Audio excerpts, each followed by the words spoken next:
Hello and welcome, I'm your CodeMonkey, and congrats on completing the advanced section. We started off with an interesting advanced topic that I actually only started seriously learning recently. It's reflection. I had to learn this myself in order to make the exercises for the companion project. That's how they all work. So now you know how you can dynamically inspect your code and work with it without directly calling functions or reading fields. Next, we had a simple but interesting lecture. It's how we can make function extensions. These allow us to extend a type with more functions without having to modify that type itself. So this is really useful when you don't have access to that type, when you don't have access to the source code. Then we learned about static constructors. This is kind of like the normal constructor, but they run just once for the entire class. After that, we learned about the type of keyword. This lets us get a system.type object of any type that we have. This is very important to use alongside reflection. Then we saw a lecture on name of. This one helps us get a string name of some type. This is really useful to help us ensure we don't use strings in our code as much as possible. Next, we learned about the size of operator. This one lets us get the size of our types. So for example, we can easily see how an int is 4 bytes, a short is 2 bytes, and a byte is just a single byte. So this helps us see how much memory our code will actually use. Then we saw a lecture on default. It's a simple and very useful operator to get the default value of some type. You can get the default value of an int, a bool, an object, and pretty much anything. So this is much better than hard-coding some default values. After that, we saw a lecture on expression-bodied members. This is a really compact way to write simple short functions. There's no need to write all the usual function boilerplate code. It's basically just a lambda. Then we saw a lecture on records. This is a super simple way to create immutable types to organize our data. Next, we'll learn about the null conditional operators. This is how we can easily test for null before doing something, like firing off an event. Then we saw a lecture on the null coalescing operator. This one lets us quickly test against null and return a default value. After that, we learned about the ternary conditional operator. This is an excellent super compact syntax for making a simple if. You have just a condition with an if and an else. Very tiny, very useful. Next, we learned about the main function in a console app and how to pass in command line arguments. This was a really important lecture because there are so many interesting programs you can build that don't actually need a UI. So just a simple console app that you can control with some command line arguments, just that is going to be an excellent option. Then we saw a lecture on nullable. This is how we can make any type support null, even value types like int or bool. You can make them nullable to support null. So this can sometimes be much better than having to predefine some special value, something like -1. Then we saw a lecture on span. This is a super efficient way to do logic on arrays or slices of arrays. Importantly is how this does not actually create any new data. It does not cost any new memory, does not create any new objects. It's really just basically a pointer, meaning this is insanely performant. Then we saw a lecture on bitwise operators. This is how we can work with individual bits of data. In this lecture, I also taught you the basics of how binary works. Next, we learned about enum flags. This is how you can turn your enums into bitmask, which then allows you to make some interesting combinations. Then we saw the lecture on preprocessor directives. With this, we can give orders to the compiler itself. We can define some symbols and include or not include some code in the compilation. Next, we saw a lecture on the keywords ref, out, and in. These are really useful. They help us get more data out of a function than just the single return type. And they also let us work with types as references, even if they are value types. After that, we learned about data boxing.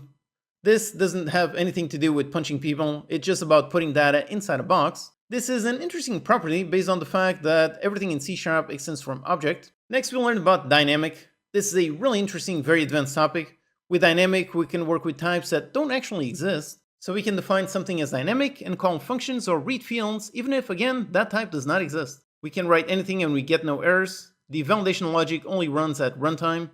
It does not execute at compile time. So this is really useful, especially when working with data you got from some kind of web server. Then a lecture on the class indexer. With this, we can make our own custom type support access through an index, just like a list or array. We can add whatever logic we want and make it read-only or read-write. Next, we saw a lecture on attributes. This is how we can add metadata to our code.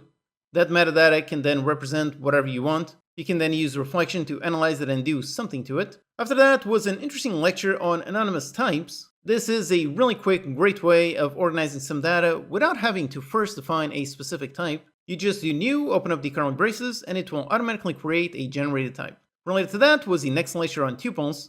These are somewhat similar. They also allow you to organize some data without first defining a type. In this lecture, I also cover the differences between anonymous types and tuples. Next was a lecture on using an iDisposable. This is a really interesting code block and an interface that helps make sure you don't forget any kind of cleanup code. After that, we'll learn how to create custom override operators. Using these, we can add support to our own classes to do things like addition or multiplication. So we can define, for example, the logic of what does it mean to add two custom player classes together. Then we also define the logic for comparing two custom types. So defining what exactly does it mean to do an equals. Next, we saw a lecture on LINQ. With LINQ, we can easily do query operations on any collection of data. So that can be a list, can be an array, XML, or some kind of database. We can query for some conditions to select just a few elements. We can sort something, do a union, do a join, and so on. So if you're already familiar with SQL, then LINQ was probably also quite familiar. Afterwards, we learned about WinForms. This is how you can make visual C# programs.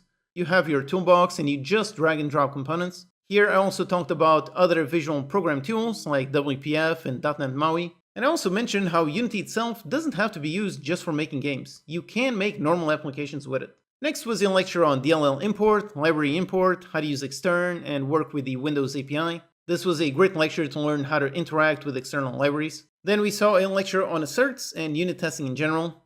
So with this, you can validate your own code to make sure everything is behaving exactly as intended. Next, we saw a lecture on writing unsafe C# code and working with pointers. Now, this is a very advanced topic.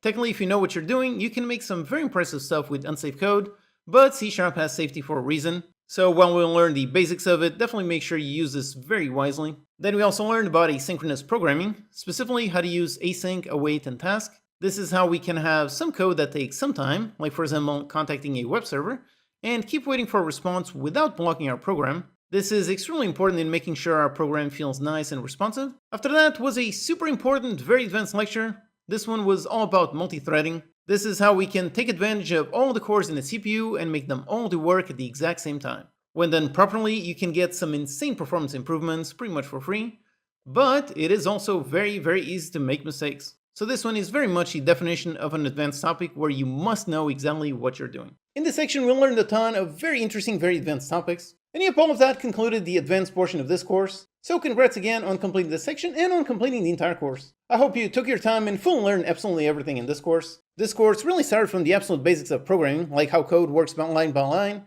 and we went slowly, little by little, until learning some very advanced topics. So I hope that regardless of what was your starting point, I hope you learned a lot and you find this course very useful. C# is really an extremely powerful language, and now that you have all this knowledge, now you'll be able to build so many awesome things. You can make games, you can make console apps, you can do electronic stuff, websites, AI, IoT, automation, really just about anything. So I really hope you put all this knowledge to good use. And of course, remember you can always come back to this course at any time. You'll really not expect to memorize all of this.